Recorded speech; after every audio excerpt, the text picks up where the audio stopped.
بسم اللہ الرحمن الرحیم۔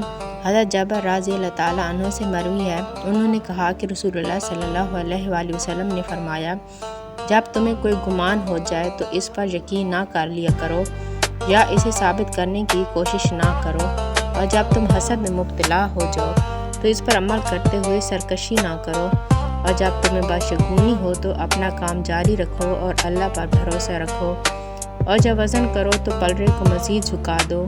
یزید بن جاریہ سے مروی ہے، انہوں نے کہا کہ نبی اکرم صلی اللہ علیہ وآلہ وسلم نے حجۃ الوداع کے موقع پر فرمایا، اپنے غلاموں کا خیال رکھو، اپنے غلاموں کا خیال رکھو، اپنے غلاموں کا خیال رکھو۔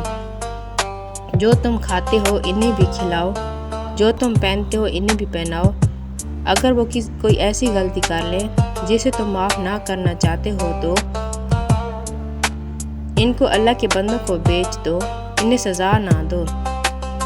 عباس بن جلیدی ہجری سے مروی ہے، انہوں نے کہا کہ میں نے عبداللہ بن عمر سے سنا ہے، کہہ رہے تھے کہ ایک آدمی نبی اکرم صلی اللہ علیہ وآلہ وسلم کے پاس آیا اور کہا، اے اللہ کے رسول، ہم خادم کو کتنی مرتبہ معاف کریں؟